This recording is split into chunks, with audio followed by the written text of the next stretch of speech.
Hi everyone, welcome to Impact Academy. Today let us look at GK paper 6. Okay.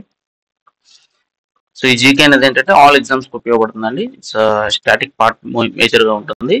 So ఈ GK అనేది ఏదైతే fundamentals బాగా strong ఉంటుందో అది ఆల్ ఎగ్జామ్స్ కి మీకు హెల్ప్ అవుతుంది, ఇంక్లూడింగ్ సివిల్స్ కానీ, గ్రూప్ 1 కానీ, లేదా ఈ హైకోర్టు ఎగ్జామినేషన్స్, ఎండోమెంట్స్, ఇలా అన్నిటికి ఆల్ ఫార్మాట్ ఎగ్జామ్స్ కి ఈ జీకే క్వశ్చన్స్ అనేవి మనకి ఉపయోగపడతాయి. Okay. So, who was the Prime Minister of India when the fundamental duties were included in the Indian Constitution? So మామూలుగా మనం పాలిటీ చూసుకుంటే సో ఈ పార్ట్స్, షెడ్యూల్స్ ఇవన్నీ కూడా అందరికి ఇంక్లూడింగ్ ఈ నెంబర్స్ ఇవన్నీ కూడా ఐడియా ఉండాలండి. ఓకే. ఎంత పాలిటీ, హిస్టరీ, జియోగ్రఫీ, బేసిక్స్ లో ఎంత స్ట్రెంత్ ఉంటే అంత హెల్ప్ అవుతుంది మీకు. ఎనీవే, సో ఫండమెంటల్ డ్యూటీస్ అనేది 4A. So part 1 union and territory, part 2 citizenship, 3 fundamental rights. ఈ ఫండమెంటల్ రైట్స్ లో కూడా మీకు ఆల్మోస్ట్ 14 నుండి 32 వరకు ఓకే అన్ని బై హార్ట్ ఉండాలి.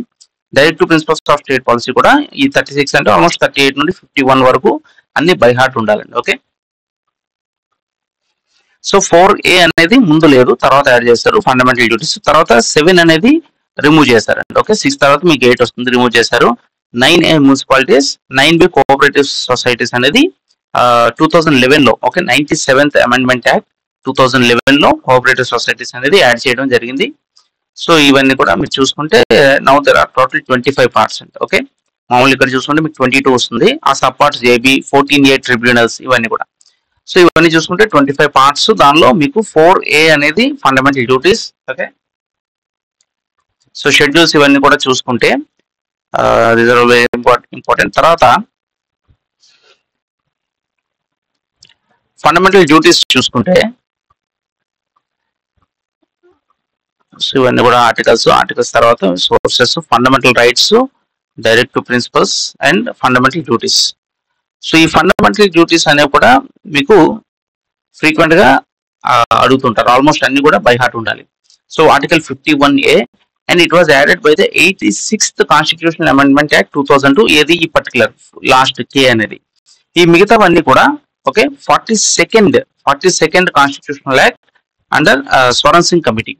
సో అది కూడా మీకు 42nd కాన్స్టిట్యూషనల్ అమెండ్మెంట్ యాక్ట్ కూడా it is almost called as the mini constitution. Okay. So 42nd amendment act 1976 అనేది వెరీ వెరీ వెరీ ఇంపార్టెంట్ అండి. Okay. It is also called as the mini constitution. ఎందుకంటే ఆ 1975 లోనే మనకి ఎమర్జెన్సీ అది declare అయింది కాబట్టి lot of changes have been done. So seats in Lok Sabha, the base of 1971 census till 2001, this was later extended up to 2025, 26 something. So ఇప్పుడు అదే ఈ డీలిమిటేషన్ కూడా మనకి రెగ్యులర్ గా న్యూస్ లో ఉంది. తర్వాత 6 years, okay 6 years the what is term of the parliament has been made 6 years. తర్వాత ఆఫ్ కోర్స్ ఇక్కడ చూడండి, raise the tenure of Lok Sabha and assemblies from 5 to 6 years. దీన్ని it was nullified in the 44th and okay 44th లో it restored the original term of Lok Sabha and state legislative assemblies, that is 5 years. Okay. So ఇది basic గా it is been enacted by the Janata government mainly to nullify some of the other distortions introduced in the 42nd amendment act of 1976. So ఈ 1976 లో ఏవైతే చాలా changes చేశారో వాటిని nullify చేయడానికి 44th అనేది నెక్స్ట్ గవర్నమెంట్, జనతా గవర్నమెంట్ అనేది ఇంట్రడ్యూస్ చేయడం జరిగింది. ఇక్కడ added 3 new directive principles: equal justice, free legal aid, participation of workers. ఇవేంటంటే 43A, 38AB అవి ఉంటాయి కదా, ఆ సబ్ పార్ట్స్ ఏవైతే ఉన్నాయో అవన్నీ కూడా మీకు 42nd అమెండ్మెంట్ యాక్ట్ ఆఫ్ 1976 లోనే చేశారు. తర్వాత facilitated the proclamation of national emergency in any part or territory of India. So మొత్తం ఇండియా అంతా ఒకేసారి నేషనల్ ఎమర్జెన్సీ చేయట్లేదు, పార్ట్ కూడా చేయొచ్చు. తర్వాత extended 1 time duration of presidents rule in state from 6 months to 1 year. So 6 months ఉన్నది 1 year. So at 1 time 1 year వరకు కూడా ప్రెసిడెంట్ రూల్ అనేది వితౌట్ ఎనీ ఇంటర్వెన్షన్ కంటిన్యూ అవ్వచ్చు. సో ఇవన్నీ కూడా తర్వాత ఇది కూడా very important. Shifted 5 subjects from state list to concurrent list. So ముందు 90 మన లిస్ట్ ఈ సెంట్రల్ లిస్ట్ చూసుకుంటే central list, state list, concurrent list. Okay.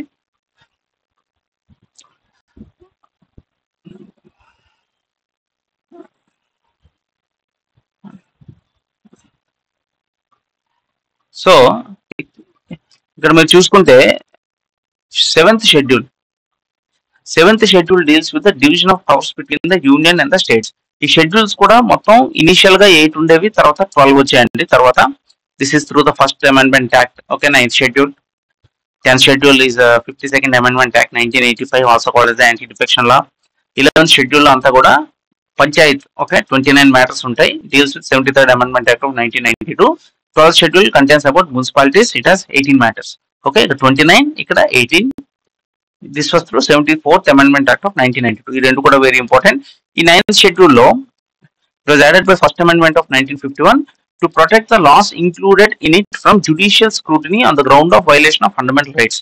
So ఇప్పుడు ఈ ఇండిపెండెన్స్ వచ్చిన తర్వాత మనం ఏంటంటే రైట్ టు ప్రాపర్టీ అనేది one of the fundamental right కింద ఉండేది. సో ప్రతి ఎక్కడ గవర్నమెంట్ ఏ ఇనిషియేటివ్ టేకప్ చేయాలన్నా సరే ల్యాండ్ అక్వైర్ చేయడానికి అది చాలా ప్రాబ్లం అయ్యేదండి. ఓకే, ల్యాండ్ అనేది వెరీ ఫ్యూ పీపుల్ హ్యాండ్స్ లో ఉండేది. సో ఈ ల్యాండ్ సీలింగ్ యాక్ట్ తర్వాత ఫర్దర్ యాక్ట్స్ అన్ని కూడా సుప్రీంకోర్టులో ఛాలెంజ్ చేయడం మొదలు పెడితే that use to take a lot of time.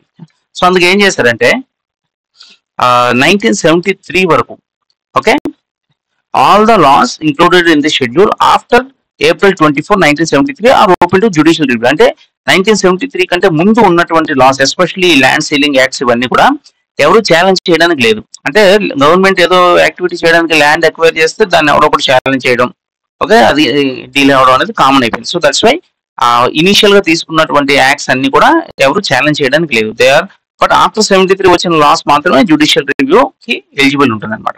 Okay, so ఆ anti zamindari, abolition of zamindari system, parliament, ఆ ల్యాండ్ రిఫార్మ్స్ అవన్నీ కూడా ఈ 9th షెడ్యూల్ లో ఉన్నాయి. Okay, those are protected by the 9th schedule. So and the right to property అనేది కూడా remove చేయడం జరిగింది.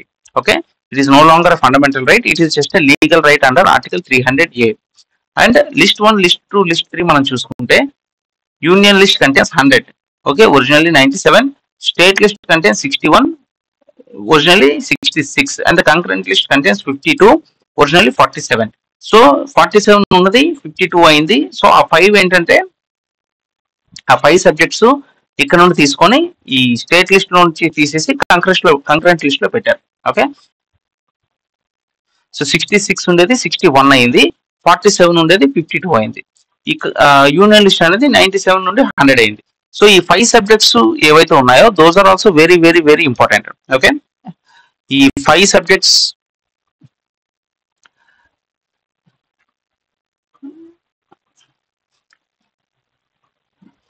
So 5 subjects are education, forests, protection of wild animals and birds, weights and measures, and administration of justice, constitution and organization of all courts except the Supreme Court and the High Courts.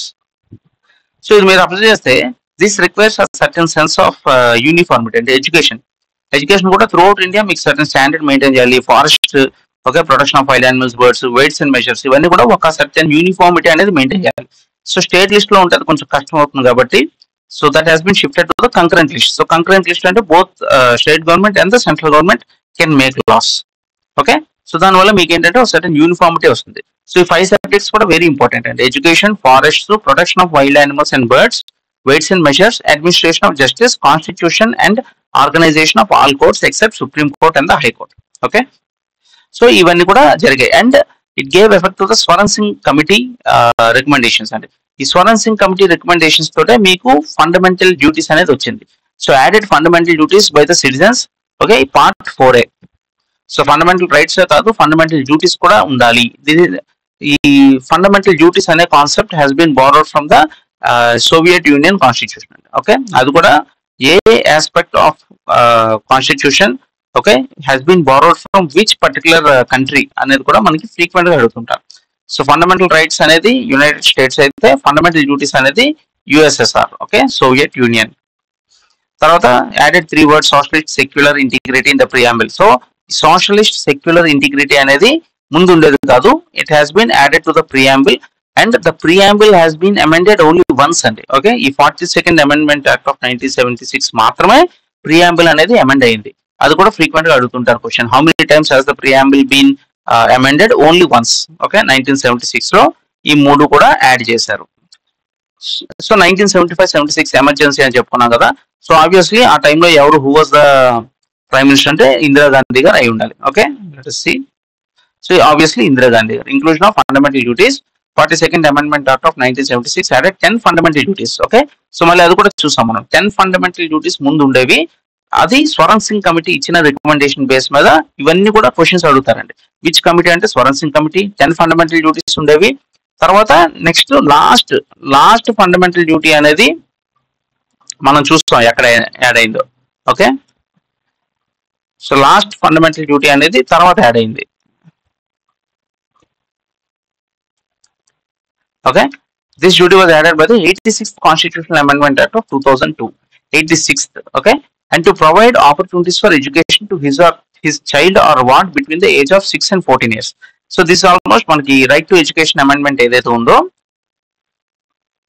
So 86th Constitutional Amendment Act. Okay, that's also very fundamental, very very very important. So 86th మనం చూసుకుంటే, so ఈ 97th చూసాం కదా, cooperative bodies. Okay, 2011 97th Amendment Act 2011 added right to form cooperative societies. అది కూడా very important. So ఈ 86th Amendment Act 2002 లో it made elementary education a fundamental right and. Okay, very very important. So Article 21A, very important. Okay, it declares the state shall provide free and compulsory education to all children from age 6 to 14 years. అందుకే మనకి all government schools లో fee అనేది ఉండదు, education అనేది free. That is because of the 86th Amendment Act of 2002, which is called as the Right to Education Act. Okay, so Article 21 మనకి 21 actual Article 21 is life and liberty. దానిలో 21A లో education కూడా add చేశారు. అంటే life and లిబర్టీకి education అంత important అన్నట్టు అనమాట. తర్వాత Article 45 లో ఒకప్పుడు ఏముండేది, it use to talk about generalised education guidance etcetera. Now it has been changed to the state shall endeavor to provide early childhood care and education for all children until they complete the age of 6 years. So 6 years వరకు state will try to provide. అందుకే మనకి అంగన్వాడీలు ఇవన్నీ కూడా వీలైనంత వరకు పెడతారు. తర్వాత added a new fundamental duty under Article 51A.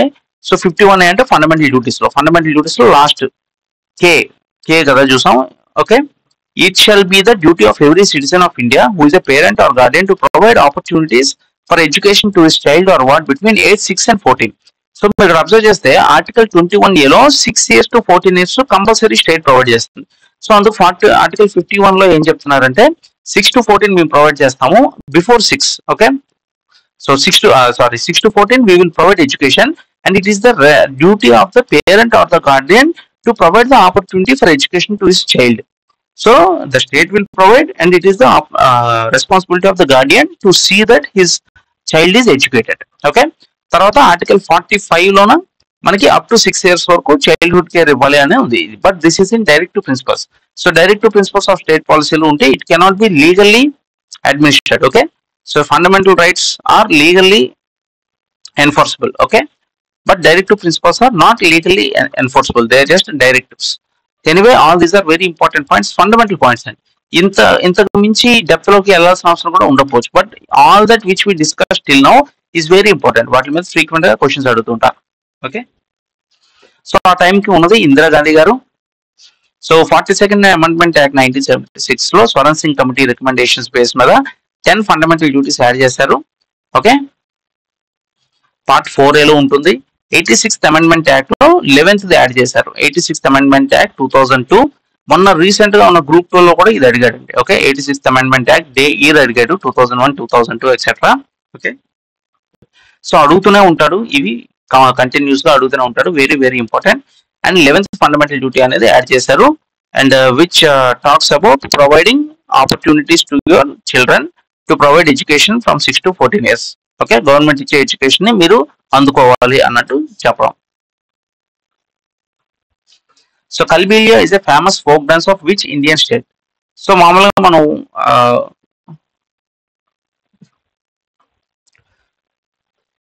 So general dances అన్ని కూడా మనం చూసాం. This is folk dance. So మనకి ఆంధ్రాలో అరకు అటు సైడ్ దింసా ఉంటుంది కదా. సో అలాగా Kalbelia is a famous folk dance of Rajasthan. It was included in the United Nations Education, Scientific and Cultural Organization, UNESCO, UNESCO list of intangible cultural heritage in 2010. So it is only performed by women of the Kalbilia tribe while men play the instruments and provide the music. So other traditional folk dances of Rajasthan. So ఇవన్నీ కూడా రాజస్థాన్ లో గెయిరు, కచ్చిగోడి, గూమార్, బవాయ్. Okay, Bihar లో చూసుకుంటే జార్జతిన్, ఖజారి, జూమార్, ఖర్మా and jizya. West Bengal లో అయితే బ్రిటా, గంభీరా, చౌ and kirtan. Okay, so ఈ చౌ అనేది కూడా మనం ఫ్రీక్వెంట్ గా వింటూ ఉంటాం. సో ఇవన్నీ కూడా నార్థన్ బెల్ట్ లో ఉంటాయి. So you have to remember Kalbelia. Okay, so which is not the correct statement about the governor. So governor మీద కూడా ఈ మధ్యన చాలా ఫ్రీక్వెంట్ గా క్వశ్చన్స్ అడుగుతున్నారు. సో ఇన్ జనరల్ గా కూడా మనం గవర్నర్ చూసుకుంటే ఆర్టికల్ 153, ఓకే, 153 ఏరియా నుండి మీకు గవర్నర్ స్టార్ట్ అవుతుంది. Okay, so 153 discuss about governor of the state. Okay, next 154 executive power of the state, 155 appointment. Okay, 157 qualifications, మళ్ళీ ఓత్ అండ్ అఫర్మేషన్ ఇవన్నీ కూడా ఓకే. ఈ 161 ఇంపార్టెంట్, ఎందుకంటే power of governor to grant pardons. అదే president అయితే 72. Okay, అక్కడ 72, ఇక్కడ 161. Power to grant pardons. Okay, suspend, remit to commute sentences. And governor cannot pardon death sentence. Okay, president can. So ఇది 153. ఇవన్నీ కూడా గవర్నర్ మీద మెయిన్స్ లో కూడా ఫ్రీక్వెంట్ గా క్వశ్చన్స్ అడుగుతుంటారు. 163 అనేది కూడా వెరీ ఇంపార్టెంట్ అండి. 163 council of ministers to aid and advise the governor. So indirect గా మీకు ప్రైమ్ మినిస్టర్ గురించి కూడా దీనిలో మెన్షన్ చేస్తుంది. ఓకే, సో ప్రైమ్ మినిస్టర్ కి రిలేటెడ్ ఆర్టికల్ ఏదంటే కూడా మీకు 163 వస్తుంది. 164, 165 is advocate general for the state. Okay, తర్వాత 167 duties of chief minister as respects the, sorry ఇది చీఫ్ మినిస్టర్ అంటే ప్రైమ్ మినిస్టర్ కాదు, chief minister. 163. So 167 duties of chief minister in respect of furnishing of information to governor etcetera. తర్వాత 200 ఉంటుంది. 200 కూడా మీకు very important. Article 200 కూడా assigned to bills, అది కూడా ఫ్రీక్వెంట్ గా అడుగుతుంటారు. 200 is assent to bills. So ఇక్కడ కూడా మీకు గవర్నర్ కి పవర్ ఉంటుంది అనమాట. వెదర్ ఈ కెన్ గివ్ ద అసెంట్, ఈ can with hold are reserve for the president అనేది ఈ 200 లో వస్తుంది. ఆర్టికల్ 200 కూడా వెరీ ఇంపార్టెంట్. 201 లో bills reserve for consideration of the president. Okay, so ఇవన్నీ కూడా very important. Budget, state budget 202. Okay, definition of money bills 199. అదే మీరు జనరల్ గా definition of money bills for parliament చూసుకుంటే 110. ఓకే, 110 అనేది కూడా చాలా important. 110 is definition of money bills for parliament. Okay, parliament 110 అయితే మీకు ఇక్కడ 199, అక్కడ 110, ఇక్కడ 199. ఆ రెండు కూడా very, all those are very important points. So which is not the correct statement about the governor. He has the power to grant pardons, reprieves and forgive the death penalty. ఇప్పుడు మనం చూసాం. ఓకే, అది president కు ఉంటుంది తప్ప death penalty అనేది governor కు ఉండదు. సో ఆబ్వియస్లీ ఆన్సర్ 1 అంటే. ఓకే, సో ఆర్టికల్ 161 ఇప్పుడే మనం చూసాం. Governor of a state shall have the power to pardon. President అయితే 72, 161, గవర్నర్ అయితే 161.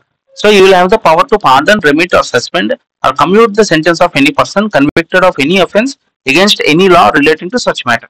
Okay, అలాగే డెత్ సెంటెన్స్ లేదు. So article 213 power of governor to promulgate ordinances. అదే power of president to promulgate ordinance అయితే article 123 అండి. ఓకే, సో ఆర్టికల్ 123 మీరు చూసుకుంటే power of president to promulgate ordinances during the recess of parliament. So ఇది కూడా very important. Of course frequent గా misuse చేస్తున్నారు. అంటే ప్రాపర్ గా పార్లమెంట్ లో వెళ్ళి అవ్వాల్సిన బిల్లు ఒకవేళ during the recess of parliament అంటే ఏ ఒక్క హౌస్ కానీ సెషన్ లో లేకపోతే it the president has the power to promulgate ordinance. అది 123 అయితే ప్రెసిడెంట్, 213 అయితే పవర్ ఆఫ్ గవర్నర్ అంట. ఇవన్నీ కూడా కొంచెం రైమింగ్ ఉంటాయి. అది 123 అయితే ఇది 213. 163 governor appoints the chief minister and other ministers. So article 163 లో మనకి లిటరల్ గా చీఫ్ మినిస్టర్ ఉన్నట్టు. Okay, council of ministers to aid and advise the governor. Then the head of the council of ministers is chief minister. Okay, so 163, 164 deals about the ministers. So the state executive power is vested with the governor which is true. Central లో అయితే executive power is vested with the president, state level అయితే it is the governor. He may issue ordinances under certain circumstances which is very true. Article 213. అదే president అయితే article 123. Okay, అక్కడ 123, ఇక్కడ 213 ordinance making power. He appoints the chief minister and other ministers. Obviously, governor appoint చేస్తారు కాబట్టి. So all these three are correct. This is not correct అండి. He has the power to grant pardons for death penalty అన్నాడు కాబట్టి wrong. Death penalty అనేది మీకు only president ఉంటుంది. ఆ article కూడా వెరీ డెత్ పెనాల్టీ 161, గవర్నర్ అయితే 161, అక్కడ 72. ఓకే, 72 చూసుకుంటే power of president to grant pardons etcetera to suspend, remit or commute sentence in certain cases. దీనిలో డెత్ పెనాల్టీ కూడా ఉంటుంది. సో ప్రెసిడెంట్ కి ఆ పాయింట్ ఆఫ్ వ్యూలో పవర్స్ ఎక్కువ ఉంటాయి. So where was the 19th Divya Kala Mela inaugurated in 2004. Okay, so విశాఖపట్నంలో inaugurate చేశారు. 19th Divya Kala Mela was inaugurated in Visakhapatnam by governor Shri S Abdul Nazeer. Okay, so ఈ దివ్య కళా మేళా, సో దానిలో దివ్యాంగ్ బెనిఫిషరీస్ అంటే డిసేబుల్డ్ పీపుల్ కి అసిస్టెడ్ డివైసెస్ ఎక్సెట్రా ఇవన్నీ కూడా ఇచ్చారు. ఓకే, ఎక్సెట్రా ఎక్సెట్రా, అంతకంటే డెప్త్ లో అవసరం లేదండి. సో క్వశ్చన్ 5 మనం చూసుకుంటే, సో దివ్య కళా మేళా అనేది విశాఖపట్నంలో ఇనాగ్రేట్ చేశారు. Try to remember. So in which year was the Mahatma Gandhi national rural employment guarantee act? So MNREGA full form మీకు తెలియాలి. Mahatma Gandhi, okay, national rural employment guarantee. Okay, so which year it was passed అంటున్నాడు. So it was passed in 2005. Okay, so 2005 లో pass చేశారు. Try to remember. 2005 లో మనకి ఈ మన్రేగా అనేది వచ్చింది. To guarantee 100 days of employment in every financial year to adult members of any rural household willing to do public work related unskilled manual work. So every word అనేది మనకి important. Okay, so current affairs మీద ఎన్ని questions అడిగినా మనం రాయలేము. So అవి పక్కన పెట్టండి. So MNREGA అనేది ఒక రకంగా ఇప్పుడు స్టాక్, ఎందుకంటే 2005, ఇప్పుడు 2025. ఓకే, సో అది ఆల్మోస్ట్ 2 decades అవుతుంది మీకు. కాబట్టి దాని మీద క్వశ్చన్ అడిగే అవకాశం ఉంది. So all including skilled labour అంటే మీకు సపోజ్ కన్స్ట్రక్షన్ యాక్టివిటీ చేసినప్పుడు ఈ గుణపం పెట్టి తవ్వడాలు, ఇక్కడ మట్టి అక్కడ వేయాలి, అదంతా కూడా అన్స్కిల్డ్ వర్క్ కింద వస్తుంది. అలాగే ఈ తాపీ మేస్త్రి ఏదైతే ఉంటుందో గోడలకి ప్లాస్టర్ చేయడాలు, అదంతా కూడా స్కిల్డ్ వర్క్ కింద వస్తుంది. ఓకే, సో స్కిల్డ్ వర్క్ అనేది ఇందులో కవర్ అవ్వదు. సో క్వశ్చన్ అలాగే కన్ఫ్యూజ్ చేయొచ్చు. ఓకే, ఇట్ ఇంక్లూడ్స్ అదేమంటారు ప్లాస్టరింగ్ చేసేవాడిని, ఓకే, పుట్టి పెట్టేవాడిని, వాళ్ళందరూ కూడా వర్తిస్తుంది అంటే మేబీ వాళ్ళందరూ లేబరే కదా, వర్తిస్తుంది అనుకునే అవకాశం ఉంది. But it is just unskilled manual work. అంటే అక్కడెక్కడైనా చెరువు నిండిపోతే తవ్వడాలు, ఏదైనా కాలువలో మట్టి నిండితే తవ్వడాలు, అలాంటి పనులకి ఎక్కువగా వాడతారు అనమాట. Okay, it is not skilled work అంటే it is unskilled work. Adult members of ఒకటి రూరల్ హౌస్ హోల్డ్, అది కూడా చూడండి. Rural household adult members, every adult member both men and women. Okay, తర్వాత ఫైనాన్షియల్ ఇయర్ లో 100 days. ఇవన్నీ కూడా very very very important అండి. ఓకే, ఆల్ దీస్ పాయింట్స్ మీద క్వశ్చన్స్ అడిగే అవకాశం ఉంది. తర్వాత అలొకేషన్ కూడా చూసుకోవాలి. బడ్జెట్ లో అరౌండ్ 60,000 crores అనేది ఫ్రీక్వెంట్ గా ఉంది. అది మొన్న రీసెంట్ బడ్జెట్ లో ఎంత ఉందో ఒకసారి చూసుకోవాలండి. Okay, next at least 1/3 of the beneficiaries have to be women. So 1/3 women ఉండాలి. All these are very important points. Wages must be paid according to the Minimum Wages Act of 1948. That's also very important. It was known to be the National Rural Employment Guarantee Act. ముందు ఈ పేరు ఉండేది, దాన్ని మన్రేగా కింద మార్చారు. So all those are very important points అండి. ఒక్కొక్క word మనకి క్లియర్ గా ఉండాలి, ఎందుకంటే దాని మీద క్వశ్చన్ అడిగే అవకాశం ఎప్పుడు ఉంటుంది. So what is the full form of BCCI? Board of Control for Cricket in India. Okay, and right now BCCI chairman is Jay Shah, who is son of Amit Shah. So BCCI, Board of Control for Cricket in India. Okay,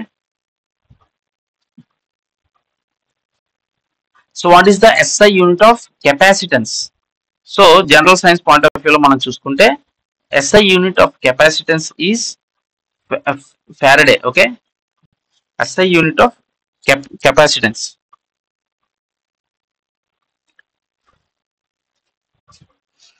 So the SI unit of capacitance is Farad. Okay, it is named after physicist Michael Faraday. Okay, so Michael Faraday kuda manam chinnappudu chaala saal books lo chaduvukunnam kada. So ayana పేరుని గుర్తుగా Farad. Okay, is symbolized as F. So 1 farad is defined as the capacitance of a capacitor. that can store 1 coulomb of charge when a potential difference of 1 volt is applied. Okay, so 1 volt supply చేసినప్పుడు it can store 1 coulomb of charge. So charge అనేది coulombs లో measure చేస్తారు. Okay, capacitance అనేది ఫెరడ్స్ లో measure చేస్తారు. Okay, so 1F equal to 1 coulomb per 1 volt. So ఇవన్నీ కూడా చిన్నప్పుడు ఫిజిక్స్ లో మనం చదువుకున్నాం కదా. మళ్ళీ అంటే ఇప్పుడు అడగచ్చు. ఓకే, అడిగినప్పుడు మీకు ఏంటంటే ఎగ్జాక్ట్ గుర్తులేకపోయినా ఇప్పుడు ఒకసారి చదివాం కాబట్టి నెక్స్ట్ అది ఇలాంటి క్వశ్చన్ వస్తే ఆన్సర్ చేయగల కెపాసిటీ ఉంటుంది అనమాట. ఓకే, ఓమ్ అంటే రెసిస్టెన్స్. ఓకే, లూమిన్ అంటే fluorescence. Candela, okay, candela is a SI unit for luminous intensity. Okay, ఆ luminous intensity కి క్యాండెలా అంటారు. Okay, fine. ఓమ్ అంటే resistance. Which state clinched the 14th Hockey India Junior Men's National Championship 2024? Okay, so 14th hockey ఈ championship ఎవరికి వచ్చిందండి? Punjab. Okay, so అంతకంటే depth లో అవసరం లేదు.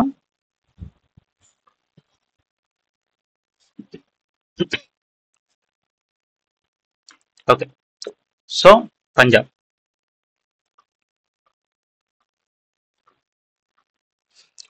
So identify the country. 9th question. Identify the country called the country of winds. Okay, so the country of winds is Poland. Sorry, Denmark. Okay, Denmark. Denmark is called country of winds. Okay, so Poland ఏమంటారండి? Land of fields. Finland is country of lakes. So Belgium cockpit of Europe అంట. అంటే cockpit అంటే మనకి main central, I mean front engine, అంటే front main part of the plane కదా. అక్కడ drivers కూర్చొని, I mean pilots కూర్చొని అక్కడ నుండి రన్ చేస్తారు కాబట్టి అలాగా యూరోప్ అంతటికి ఒక రకంగా సెంటర్ లాగా అన్నట్టు. So Belgium chocolate is also very famous. South Africa rainbow nation. ఎందుకంటే సౌత్ ఆఫ్రికాలో డిఫరెంట్ కలర్స్, అందరూ వైట్స్ బ్లాక్స్ అందరూ మిక్స్ ఎక్కువ ఉంటుంది కాబట్టి it's called as rainbow nation.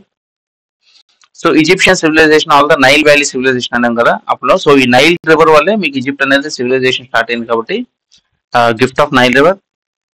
So Cuba is called sugar bowl of the world అండి. Okay, one of the largest producer of sugar. అక్కడంతా కూడా షుగర్ ఫార్మ్స్, షుగర్ ఇండస్ట్రీ ఎక్కువగా ఉంటుంది Cuba. Next Australia is called land of golden fleece. New Zealand is called land of the long white cloud. Okay, Thailand అంటే land of white elephants, land of smiles.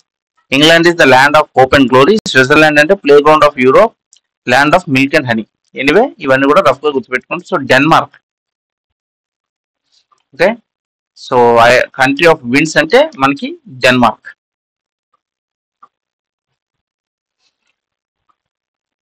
So according to Megasthenes, the gods of Chandragupta rode dash decorated with gold and silver during royal processions. Okay, so Megasthenes was the Greek ambassador to the court of Chandragupta. Okay, so ఇంకా కూడా మనం చూసుకుంటే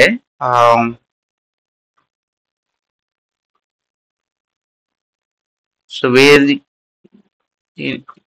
okay Indus valley civilisation ఇవన్నీ అయిన తర్వాత మీకు Maurya. Okay, Mauryan empire. Mauryan empire లో చూసుకుంటే ఆ ఆర్డర్ కూడా గుర్తుండాలి. దేని తర్వాత ఏది వస్తుంది అనేది క్లారిటీ ఉంటే మీకు ఈజీ అవుతుంది. ఓకే,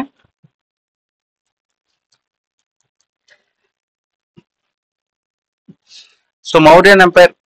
ఓకే, ఇండియాలో చూసుకుంటే it was founded by the Chandragupta Maurya. Okay, and is what is his adviser was Kautilya. Okay, Kautilya Arthashastra. Okay, Chanakya అని కూడా పిలుస్తారు కదా. కౌటిల్య చాణక్య అర్థశాస్త్ర. ఇదో ఇక్కడ చూడండి, Arthashastra written by Chanakya is also very important book. తర్వాత it was founded by Chandragupta Maurya who defeated the Nandas. Okay, and the last Nanda ruler was Dhanananda.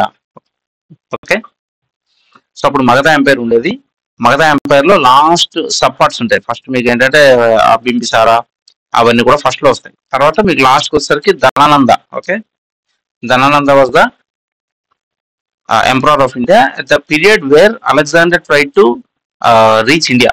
Okay, Alexander Indian north west border వచ్చినప్పుడు ఇనిషియల్ గా ఉన్నటువంటి చిన్న చిన్న ప్రిన్సిపాలిటీస్ ని ఓడించగలిగాడు. Okay, one of the king was Porus, king Porus. Okay, Porus అని వాళ్ళు పిలిచారు. His original name was Purushottaman. So king Porus ని తర్వాత చూస్తే the bravery with which king Porus has fought. Okay, ఆయన ఫైట్ చేసిన ఆ బ్రేవరీ అవన్నీ కూడా చూసి he even gave back his kingdom. Okay, ప్రశంసించి వెనక్కి ఇచ్చాడు. ఆ తర్వాత his soldiers what is defied his orders. ఇంకా ఫర్దర్ గా వెళ్ళి ఇండియాను ఆక్యుపై అప్పటికే they came from Greek, Persia, Iran అదంతా కూడా lot of so much far from home. వాళ్ళ ఎన్నో వార్స్ ఫైట్ చేసుకుని వచ్చేసరికి దే వర్ ఆల్రెడీ టైర్డ్. తర్వాత ఈ ఎడ్జ్ లో ఉన్నటువంటి ఒక చిన్న కింగ్, ఓకే, పారస్ అనే చిన్న కింగే అంత పెద్ద ఫైట్ ఇస్తే దే లెర్న్. అప్పటికే ఇండియా అనేది one of the most powerful country, very richest అప్పుడు నేషన్ అని అప్పటికి అది తెలిసే Alexander try to see India. Okay, so అక్కడ ఉన్నటువంటి Dhanananda is already very huge empire and is a very big empire with a huge army. Elephants అవి ఉండేవి. So ఇక్కడ ఉన్నటువంటి టెరైన్ కూడా వేరు, ఇక్కడ అంతా కూడా tropical climate. So everything is new to them. So అందుకు వాళ్ళు ఈజీగా they could not defeat and his soldiers defied the order to move forward and march towards India. Okay, so ఆ రివర్ క్రాస్ చేసి నంద ఎంపైర్ మీద attack చేయడానికి ఒప్పుకోలేదు. So then Alexander went back and while going back on the way he expired. Okay, at very young age. So అప్పుడు ధననందాన్ని dethrone చేసి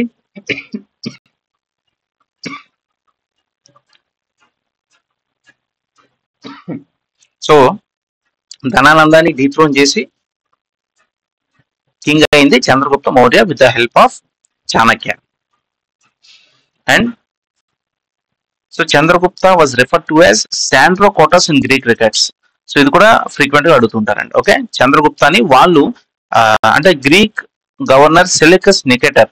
so Alexander ఏంటంటే ఒక్కొక్క ఏరియాని కాంకర్ చేసి వెళ్ళినప్పుడు he will keep one of his what is governor, okay, as the ruler of that region. అలాగా మన ఈ నార్త్ వెస్ట్ ఆఫ్ఘనిస్తాన్ ఈ రీజన్ దాటి ఆ బార్డర్ దగ్గర అంతా కూడా Seleucus Nicator was kept as the governor. Okay, so after Alexander went back Chandragupta Maurya again took back that part also. అంటే ఆ ముందు పారస్ వీళ్ళందరూ ఏదైతే లాస్ అయ్యారో ఆ ఏరియాస్ ని కూడా Chandragupta Maurya taken back. And that point of time he was the most powerful ruler, okay, in this part of the world. Okay,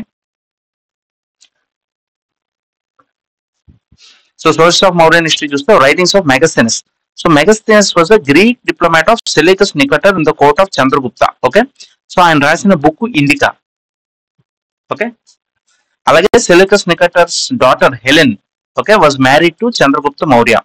and Chandragupta Maurya gave some 500 or some elephants to Seleucus Nicator. ఇవన్నీ కూడా frequent గా అడుగుతున్న questions.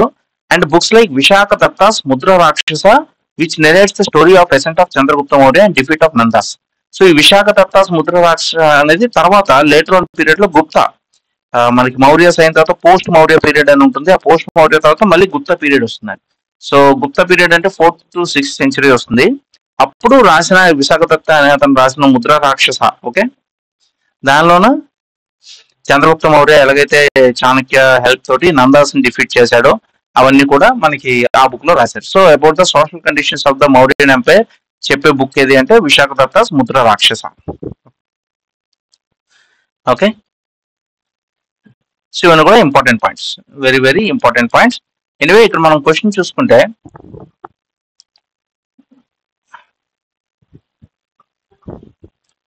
Okay,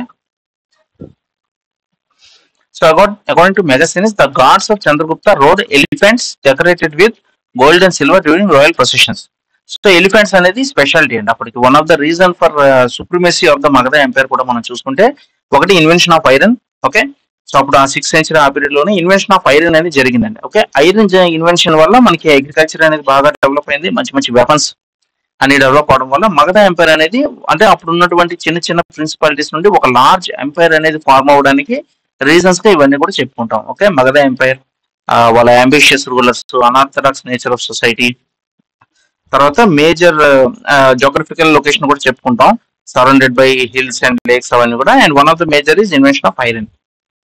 okay, and taming elephants and using in war, అది కూడా one of the major reason of for the rise of large empire. ఈ Vedic post Vedic religion okay, జానపదాస్ దాటిన తర్వాత ఈ పెద్ద పెద్ద ఎంపైర్స్ ఫార్మ్ అవడానికి వన్ ఆఫ్ ద రీజన్స్ లో taming elephants and using in wars కూడా మనకు వస్తుంది అనమాట.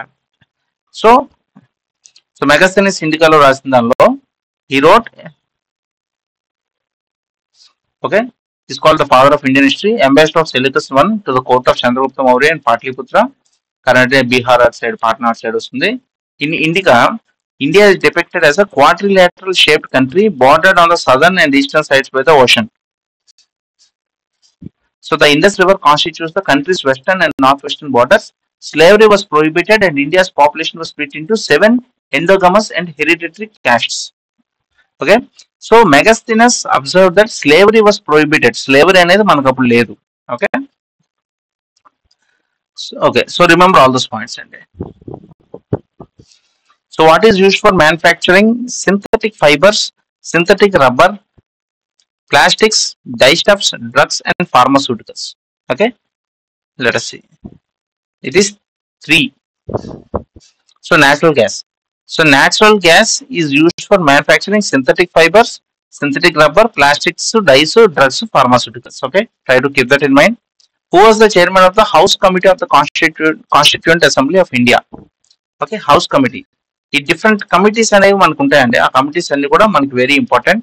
ఓకే, 12 అనేది 1. So Pattabhi Sitaramayya, Bhogaraju Pattabhi Sitaramayya, is from Andhra Pradesh, is a very close confident of Mahatma Gandhiji. తర్వాత మనకి పట్టాభి సీతారామయ్య గారు అనగానే ఆంధ్ర బ్యాంక్ కూడా గుర్తురావాలి. Is the founder of Andhra bank and chairman of house committee. Okay, is Pattabhi Sitaramayya. So అలాగే మిగతా కమిటీస్ కూడా మనం చూసుకుంటే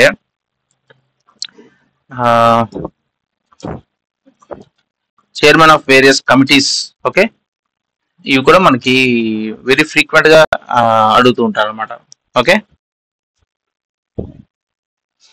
సో డ్రాఫ్టింగ్ కమిటీ ఆబ్వియస్లీ అందరికి ఐడియా ఉంటుంది కదా, బిఆర్ అంబేద్కర్. సో అందుకే మనకి కాన్స్టిట్యూషన్ రచించింది కూడా డాక్టర్ బిఆర్ అంబేద్కర్ గారు. అంటే మిగతా కమిటీలో ఇంకా బోల్డ్ మంది ఉన్నప్పటికీ కూడా ఈజ్ ద చైర్మన్, అంటే దానికి దిశానిర్దేశం చేసి ఒక మార్గంలో పట్టుకెళ్లేటువంటి main person doctor BR Ambedkar. Drafting committee. Okay, so union constitution committee and union powers committee రెండు కూడా జవహర్లాల్ నెహ్రూ గారు. ఈ రెండు కూడా ఫ్రీక్వెంట్ గా అడుగుతారు, union powers, union constitution. Next provincial constitution committee, advisory committee on fundamental rights etcetera, అవన్నీ కూడా సర్దార్ వల్లభాయ్ పటేల్ గారు. ఓకే, ప్రావిన్షియల్ అందుకే మీకు చూసుకుంటే ఈ స్టేట్స్ ఇంటిగ్రేట్ చేయడంలో అవన్నీ కూడా మీకు Sardar Vallabhbhai Patel is called iron man of India. ఈ స్టేట్స్ హైదరాబాద్ కానీ జూనాగఢ్ కానీ డిఫరెంట్ ప్రిన్సిపల్ స్టేట్స్ ని ఇండియాలో ఓకే ఇంటిగ్రేట్ చేసింది ఆపరేషన్ పోలో. ఒక ఆపరేషన్ పోలో హైదరాబాద్ ఏదైతే హైదరాబాద్ ఏంటంటే they wanted to go and join with Pakistan. So but it is not possible. Okay, ఆ జాగ్రఫీ వల్ల అది ఇంపాసిబుల్ కాబట్టి then army was sent in, that is operation polo. తర్వాత Rajendra Prasad, doctor Rajendra Prasad chair the steering committee and the rules of procedure committee. Okay, so ఇవన్నీ very very very important అండి. ఈ committees ఏవైతే ఉన్నాయో మనకి వీటి అంటే ఆల్ ఎగ్జామ్స్ లో వీటి మీద 1-2 క్వశ్చన్స్ వస్తూనే ఉంటాయి. So drafting committee doctor BR Ambedkar, union constitution committee Jawaharlal Nehru, powers committee Jawaharlal Nehru, provincial అంటే స్టేట్స్ కాబట్టి సర్దార్ వల్లభాయ్ పటేల్. సో మళ్ళీ సర్దార్ వల్లభాయ్ పటేల్ గారే fundamental rights, minorities, tribal etcetera etcetera. Steering committee Rajendra Prasad garu, rules of procedure committee Rajendra Prasad, states committee Jawaharlal Nehru, ad hoc committee and national flag కూడా doctor Rajendra Prasad. So ఇవి కూడా అడుగుతూ ఉంటారండి. Okay, ఈ so house committee Pattabhi Sitaramayya, presidential committee Alladi Krishnaswamy Iyengar. Okay, and G V Mavalankar, functions of the constituent assembly. Fundamental rights sub committee అయితే Acharya J B Kripalani. Okay, so JB Kripalani మనకి INC sessions లో కూడా చూసుకుంటే so Acharya J B Kripalani was the president of the INC at independence. Okay, so 1946 Meerut. Okay, 1946 Meerut INC session. So INC sessions అనేది ప్రతి year జరుగుతాయండి. దీనిలో చాలా ఫ్రీక్వెంట్ గా అడుగుతుంటారు. For example Gandhiji 1924 Belgaum. Okay, Subhash Chandra Bose 1938 Haripura session Subhash Chandra Bose అని కానీ, తర్వాత ఈ ఫౌండ్ ఫార్వర్డ్ బ్లాక్ ఎక్సెట్రా ఇందులో ఫ్రీక్వెంట్ గా అడుగుతుంటారండి. ఓకే, ఫస్ట్ లేడీ అంటే మీకు అన్ని % వస్తుంది. ఓకే, ఫస్ట్ ఇండియన్ లేడీ అంటే Sarojini Naidu. Okay 1925. Okay 1925 Kanpur session Sarojini Naidu garu first Indian woman president. And Gandhiji only one time. Okay 1924 Belgaum. So ఇవన్నీ కూడా వెరీ ఇంపార్టెంట్ అండి, ఇందులో ఫ్రీక్వెంట్ గా అడుగుతుంటారు. So last Acharya J B Kripalani was the president of INC 1946 ఆ ఇండిపెండెన్స్ టైంలో. అది లాస్ట్. నెక్స్ట్ ఫస్ట్ వచ్చేది కూడా మీకు ఉమేష్ చంద్ర బెనర్జీ, డబ్ల్యూసి బెనర్జీ. సో 1885 లో it was formed by AO Hume, a retired British official. A.O. Hume played a part in bringing Indians from various regions together. So INC formation అనేది A.O. Hume under లో జరిగింది, Alan Octavian Hume. Okay first is W C Banerjee, Umesh Chandra Banerjee. Okay and Umesh Chandra Banerjee. Okay fine, అవన్నీ కూడా గుర్తుపెట్టుకోండి. So Acharya J B Kripalani also fundamental rights sub కమిటీకి ఆయన president. So anyway ఇవన్నీ కూడా గుర్తుపెట్టుకోండి. ఒక క్వశ్చన్ చదివినప్పుడు దానిలో డెప్త్ గా మనం వీలైనంత వరకు చూసుకోవాలి. So house committee is doctor Bhogaraju Pattabhi Sitaramayya garu. Okay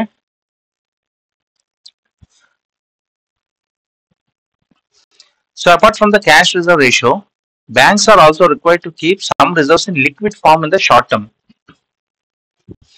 so cash reserve ratio అంటే మనకి cash 4% whatever that percentage keeps changing, అది క్యాష్ రూపంలో ఉంచుకోవాలి. అలా కాకుండా స్టాచ్యుటరీ లిక్విడిటీ రేషియో అని ఉంటుందండి. ఓకే స్టాచ్యుటరీ లిక్విడిటీ రేషియో అంటే not just in the form of cash, it can be cash కానీ గోల్డ్ కానీ anything that can be easily converted into liquid assets. Okay for example చూడండి, the minimum percentage of deposits that a commercial bank has to maintain in the form of liquid cash, gold or other securities. Okay so ఒక bank దగ్గర 100 కోట్లు ఉంటే so statutory liquid ratio అనేది మారుతూ ఉంటుందండి. అలాగా మనం రెగ్యులర్ గా చూసుకోవాలి. ఎస్ఎల్ఆర్ రేట్ అనేది ఎగ్జామ్కి వెళ్లే ముందు చూసుకోవాలి మనకి ఎంత ఉండేది. ఇప్పుడు ప్రెసెంట్ 18% ఉంది. ఓకే సమ్ టైమ్ బ్యాక్ 23% అలాగ ఉండేది, అది తగ్గించారు. ఎందుకంటే 23%, 25% అనేది మనీ ఉంటే మీకు అది లాక్ అయిపోతుంది. అదేంటంటే బ్యాంక్ అప్పు ఇవ్వడానికి అవ్వదు. ఓకే సో అందుకే తగ్గించారు, 18% తగ్గిస్తే ఇప్పుడు ఆ మిగతా అమౌంట్ కూడా బ్యాంక్ అనేది మనకి బయటికి లోన్స్ ఇవ్వగలదు అనమాట. లోన్ ఇస్తే దానికి ఇంట్రెస్ట్ వస్తుంది, ప్రజలకి లోన్స్ వస్తాయి. సో అందుకు ఎస్ఎల్ఆర్ అనేది తగ్గించారు. Statutory liquid ratio is currently 18%. Okay remember that అండి. The commercial banks in India are required to maintain 18% of their net demand and time liabilities. So liability of a bank అంటే ఇప్పుడు మనం bank account open చేసి దానిలో ₹1,00,000 వేసాం అనుకోండి, ఆ 1,00,000 మనం ఎప్పుడు అడిగితే అప్పుడు బ్యాంక్ మనకి ఇచ్చేయాలి. So that is the liability to the bank. Okay so bank లో మనం డబ్బులు వేసినంత మాత్రం అది బ్యాంక్ కి అసెట్ కాదు, that is the liability. Okay so net demand and time liabilities. So demand అంటే సపోజ్ నేను ఇప్పుడు నా సేవింగ్స్ అకౌంట్ లో ₹1,00,000 వేస్తే నేను ఎప్పుడు డిమాండ్ చేస్తే అప్పుడు అది ఇస్తారు, that is net demand. Time liabilities అంటే నేను ఒక ఎఫ్డి చేశాను అనుకోండి, 1 ఇయర్ ఎఫ్డి చేస్తే నేను ఈ రోజు అడిగితే అది ఇప్పుడు 1 ఇయర్ తర్వాత ఇస్తారు. ఒకవేళ ముందు ఇవ్వాలంటే దానికి పెనాల్టీ పడుతుంది, లేదా తర్వాత రండి అని చెప్తారు, అవన్నీ కూడా ఉంటాయి. సో ఈ ఎఫ్డీలు ఆర్డీలు ఏవైతే వేస్తారో those are called as time liabilities. Okay net demand అంటే మనం కరెంట్ అకౌంట్ లో కానీ సేవింగ్స్ అకౌంట్ లో కానీ ఇమీడియట్ గా మనం డిమాండ్ చేస్తే ఇవ్వాల్సినవి అవి. So net demand and time liabilities రెండు కలిపి. Okay at the end of the day they both are liabilities. అంటే బ్యాంక్ కి అది ఒక లైబిలిటీ, ఎందుకంటే ఇచ్చేయాలి తిరిగి. అదే బ్యాంక్ లోన్ ఇచ్చింది అనుకోండి, that is asset. Okay so మీరు ఏంటంటే బ్యాంక్ లోన్ ఇస్తుంది, డబ్బులు బయటకి ఇస్తుంది, అది లైబిలిటీ అనుకుంటారు. But when the bank gives the loan that is asset, ఎందుకంటే దాని మీద ఇంట్రెస్ట్ వస్తుంది, అసలు వస్తుంది, వడ్డీ వస్తుంది. So loans are assets to the banks and ఈ సేవింగ్స్ డిపాజిట్, ఎఫ్డీలు, ఆర్డీలు ఇవన్నీ కూడా liabilities. So net demand and time liabilities లో 18% అనేది it has to keep in the form of liquid assets అండి. ఓకే సో లిక్విడ్ అసెట్స్ అంటే మీకు క్యాష్ అవ్వచ్చు, గోల్డ్ అవ్వచ్చు, గవర్నమెంట్ అప్రూవ్డ్ సెక్యూరిటీస్ అవ్వచ్చు, ఏదైనా అవ్వచ్చు. ఏదైనా సరే ఇమీడియట్ గా మీకు అవసరం అయితే క్యాష్ చేసుకోవడానికి వీలుగా ఉండాలి అనమాట. Okay so statutory liquid ratio is 18%. Remember that. Cash reserve ratio అంటే certain percentage of cash that all banks have to keep with the RBI as a deposit. Okay so మన బ్యాంక్ లో 100 కోట్లు ఉంటే cash reserve ratio ఎంత అయితే ఉందో అంత percentage మనకి క్యాష్ రిజర్వ్ రేషియో యూజువల్ గా 4% అలా ఉంటుంది, ఇప్పుడు 3% ఉంది. ఇవన్నీ తగ్గించారు. సో మీరు అబ్జర్వ్ చేస్తే కపుల్ ఆఫ్ ఇయర్స్ బ్యాక్ అది 23 ఉండేది, ఇది 4% ఉండేది, ఇప్పుడు అన్ని తగ్గించారు. అంటే ఈ ఫార్మాలిటీస్ ఏవైతే ఉన్నాయో అవి తగ్గిస్తున్నారు. So that there is more money left with the bank. Bank దగ్గర ఎక్కువ మనీ ఉంటే అది ఎక్కువ ప్రజలకు ఇస్తే ఎక్కువ లోన్లు తీసుకొని బిజినెస్ చేసి ఎకనామీ పెరగాలని. So no bank is actually cutting all these rates. Okay, ఆ ట్రెండ్ కూడా గుర్తుపెట్టుకోండి. ఎందుకంటే టఫ్ గా క్వశ్చన్ అడగాలంటే అలాగ అడగచ్చు. In the last few years there has been reducing trend in various rates after.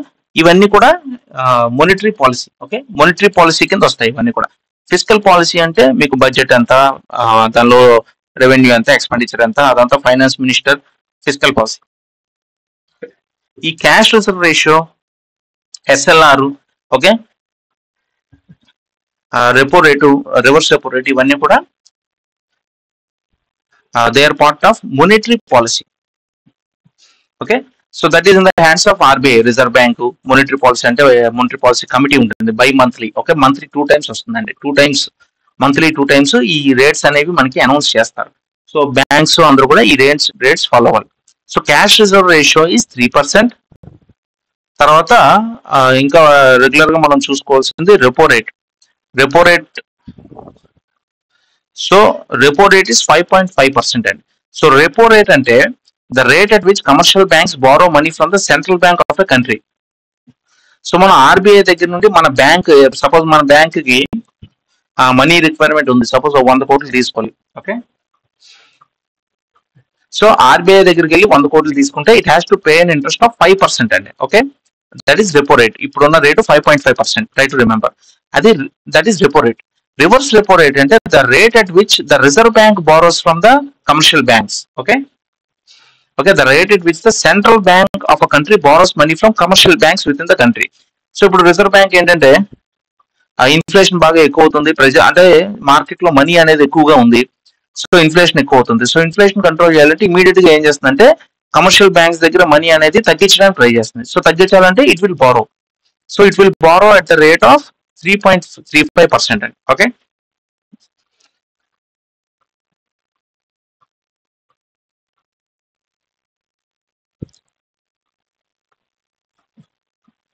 Okay, so repo rate 5.5, reverse repo rate is 3.5.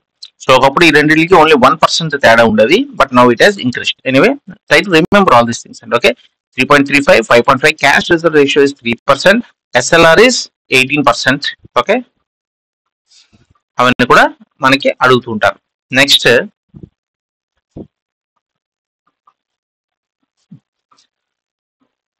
So dash can be visualized as a functional unit of nature where living organisms interact among themselves and also with the surrounding physical environment. Okay, so ఈ surrounding environment usual గా మనకి ecosystem వస్తుంది. So in ecosystem is structure of the ecosystem మనం చూసుకుంటే it is characterized by the organization of both biotic and abiotic components. Okay, biotic అంటే living, abiotic అంటే non living. Biotic components, all living components in an ecosystem. Okay, required percentage decrease in consumption. Abiotic components and all non-living components of a ecosystem. Okay, so functions of an ecosystem ante it regulates the essential ecological processes, supports life systems, maintains balance, okay, among various trophic levels, and is responsible for the cycling of nutrients between biotic and abiotic components. Okay, so types of ecosystem చూసుకుంటే terrestrial, aquatic and air కూడా ఉంటుందండి. Okay, aerial, terrestrial, aquatic. Aquatic అంటే water, terrestrial అంటే land. Okay, so అది that is a ecosystem.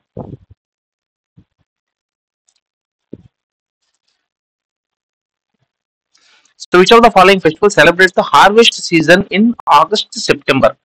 So మనకి August, September harvest season. మామూలుగా మనకి మకర సంక్రాంతి జనవరి వస్తుంది, లోరీ పంజాబ్ లో ఆ పీరియడ్ లోనే, ఓకే, ఆ టైంలోనే వస్తుంది. మకర సంక్రాంతి ఆంధ్ర, ఓకే, ఆంధ్ర, తమిళనాడులో పొంగల్, ఇవన్నీ కూడా సంక్రాంతి వస్తుంది. Okay, Baisakhi, Onam. Onam is Kerala. Okay,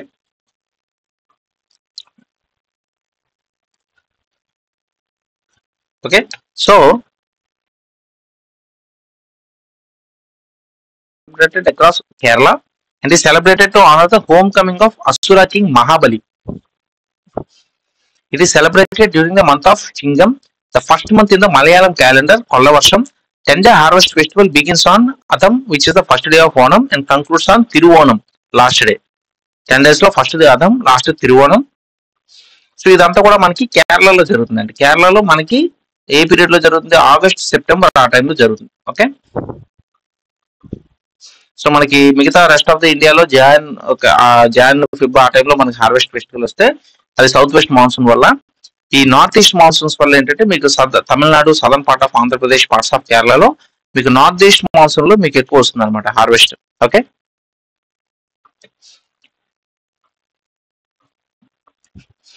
so Baisakhi అనేది it is celebrated by the Sikh community in the state of Punjab.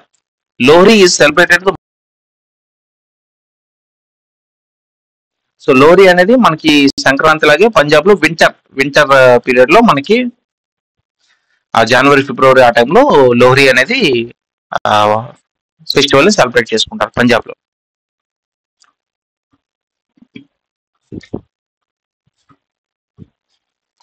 So in which year did Congress and Muslim League sign the Lucknow pact? So Lucknow pact మనం చూసుకుంటే అసలు ఏం జరిగింది మామూలుగా 1907. ఓకే, సో 1907 లో సూరత్ స్ప్లిట్ అంటాం కదా, ప్రెసిడెంట్ రాజ్ బిహారీ ఘోష్. సో ఇవి కూడా అడుగుతుంటారండి. ఓకే, 1907 లో సూరత్ స్ప్లిట్ జరిగినప్పుడు president is Raj Bihari Ghosh. So there is a split in Congress, moderates and extremist కింద. ఎస్పెషల్లీ 1905 ఈ partition of Bengal. Okay, partition of so అలాగా మోడరేట్స్ కి, ఎక్స్ట్రీమిస్ట్ కి బాగా డిఫరెన్స్ వచ్చి 1907 లో సూరత్ స్ప్లిట్ అనేది జరిగింది. సో ఆ స్ప్లిట్ జరిగిన తర్వాత మళ్ళీ 1916 లో లక్నో ప్యాక్ట్ అనేది మనకి సైన్ చేయడం జరిగింది. ఓకే, సో మోడరేట్స్, ఎక్స్ట్రీమిస్ట్ మళ్ళీ ఒక దగ్గర కలిశారు. That president is A C Majumdar. So మనకి స్ప్లిట్ అయినప్పుడు రాజ్ బిహారీ ఘోష్, 1916 లో లక్నో ప్యాక్ట్ జరిగినప్పుడు president is A C Majumdar. Unity between the two factions, moderates and extremist of Congress. So వాళ్ళిద్దరూ కలిశారు. అలాగే Lucknow pact signed between Congress and Muslim League to build political consensus. Okay, so 1916 Lucknow pact చూసుకుంటే it was an agreement made by the Indian National Congress headed by ball Gangadhar Tilak, the all India Muslim league, okay, which was led by Muhammad Ali Jinnah. It was followed by the Khilafat movement and the non-cooperation movement. Sarojini Naidu, who is also called as the Nightingale of అదే అప్పటికి 1916 తర్వాత two nation theory అంతా కూడా మాకు separate Pakistan ఉండాలని fight చేసిన కూడా Mohammad Ali Jinnah. So AC Majumdar, Ambika Charan Majumdar was the then president of INC. Okay, so 1916 లో ఏసీ మజుందార్. ఓకే, సో ఈ లక్నో ప్యాక్ట్ అనేది మోడరేట్స్, ఎక్స్ట్రీమిస్ట్ కలిశారు.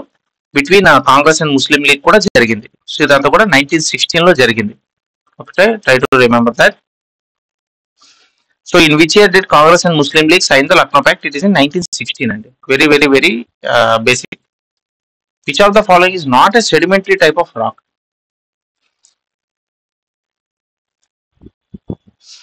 సో రాక్స్,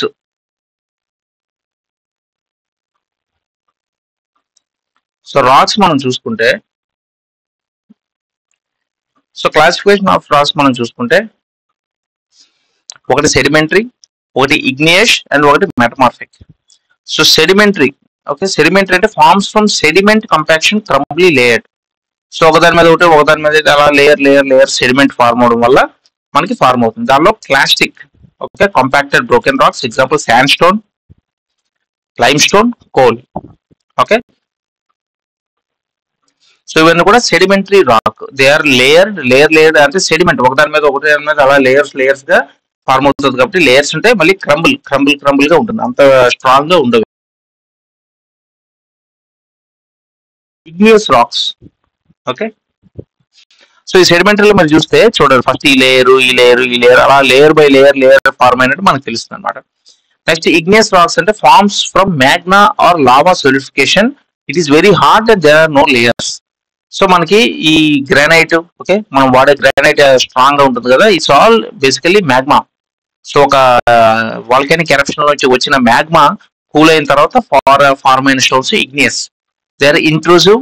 ఓకే, ఒకటి ఎక్స్ట్రూజివ్. ఎక్స్ట్రూజివ్ అంటే ర్యాపిడ్ లావా కూలింగ్, ఇంట్రూజివ్ అంటే స్లో మ్యాగ్మా కూలింగ్. సో ఒకటి గ్రానైట్, మన సౌత్ ఇండియన్ టెంపుల్స్ లో మేజర్ గా వాడే granite. Okay, that is all igneous rock. ఇంకోటి ఒబ్సిడియన్. ఓకే, సో ఇక్కడ కూడా మీరు చూసుకుంటే ఎక్స్ట్రూజివ్ లో మీకు basalt, andesite,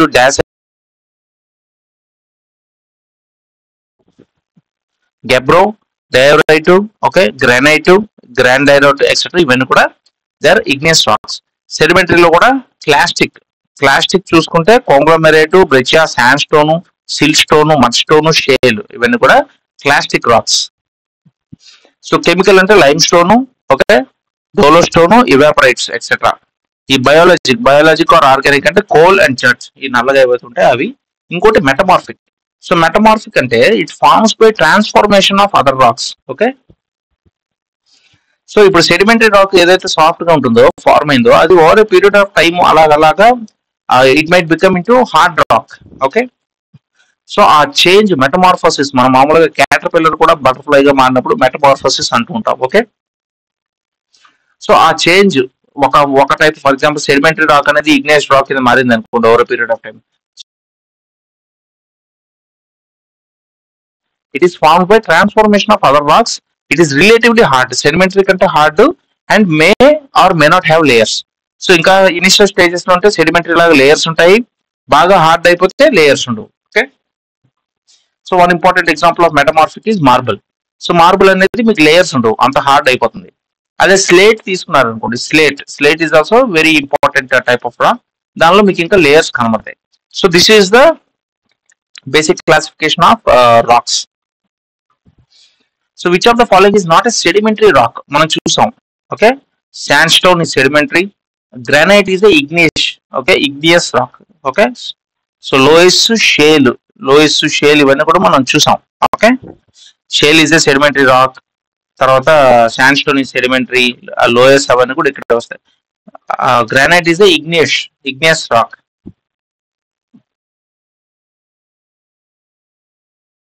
Which of the following is not a sedimentary అన్నాడు? That is granite.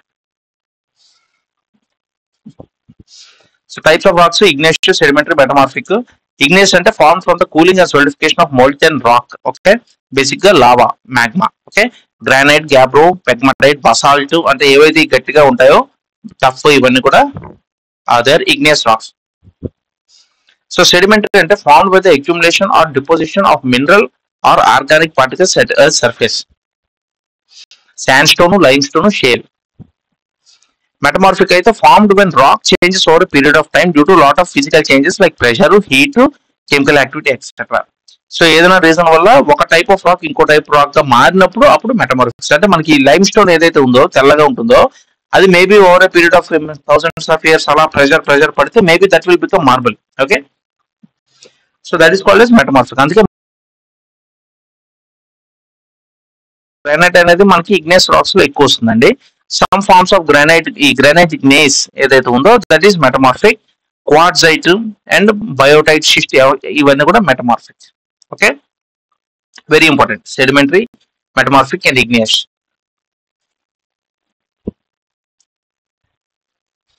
So green revolution mainly revolves around high yielding variety programme అండి. ఈ గ్రీన్ రెవల్యూషన్ అనేది మనకి ఎంఎస్ స్వామినాథన్, మామూలుగా Norman Borlaug is the father of green revolution in the world.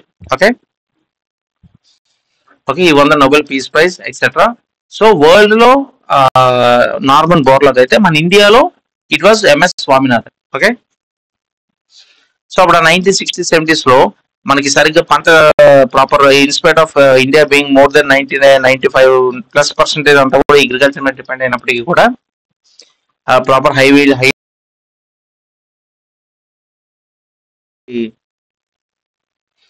ఈ rice, wheat అవన్నీ కూడా import చేసుకోవాల్సి వచ్చింది అనమాట.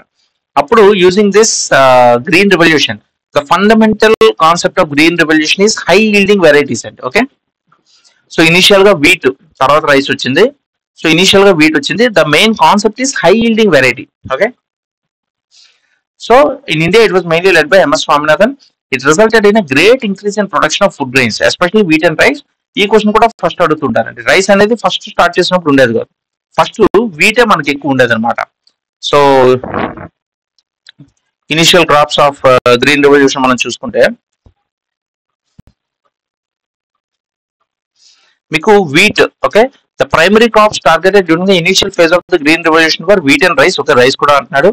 These are selected due to importance of staple food crops and potential. Okay, wheat and rice were the main focus.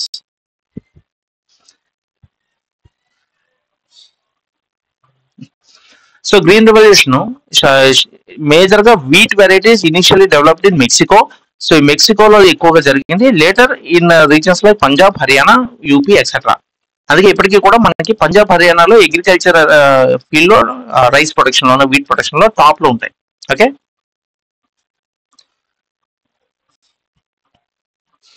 so first starting wheat and rice were the primary focus. Others was maize, jowar and bajra. Okay, so rice and ఇది మీద ఎక్కువ focus ఉండేది. తర్వాత non food grains లో were largely excluded from the initial focus. So initial focus లో large ఈ non food grains అనేవి అసలు లేవు. ఓకే, అంటే బీన్స్ కానీ పీస్ ఇలాంటివి లేవు, ఓన్లీ ఫుడ్. వెరీ ఇంపార్టెంట్, ఇలాంటి క్వశ్చన్స్ టఫ్ గా అడగాలన్నప్పుడు అడుగుతారు. So the main aim of the green revolution is increasing food production to address food shortages and potential famine and adoption of high yield variety seeds along with increased use of chemical fertilizers, pesticides, improved irrigation techniques. So ఈ మధ్య కాలంలో MS Swaminathan గారు చెప్పారు, అప్పుడు 1960-70s లో మనం ఈ wheat rice వీటి మీద ఎక్కువ ఫోకస్ చేయడం వల్ల మోనోక్రాపింగ్ అనేది ఎక్కువగా జరిగింది. సో మోనోక్రాపింగ్ అంటే ప్రతి ఒక్కరు రైస్, ప్రతి ఒక్కరు వీటు, సో దానివల్ల బిల్లెట్స్ ఇవన్నీ కూడా ప్రొడక్షన్ బాగా తగ్గిపోయింది. ఓకే, ఆయిల్ సీడ్స్ ఇవన్నీ కూడా ప్రొడక్షన్ మనకి బాగా తగ్గింది. సో ఇప్పుడు మల్టీ క్రాపింగ్ మీద ఎక్కువ ఫోకస్ చేస్తున్నారు. ఎనీవే, సో గ్రీన్ రివల్యూషన్ అనగానే మీకు మేజర్ గా గుర్తురావాల్సింది హై ఈల్డింగ్ వెరైటీ ప్రోగ్రామ్ అండి. High yielding variety seeds of wheat and rice along with maize, bajra, jowar. Okay, use of natural fertilizers అంటే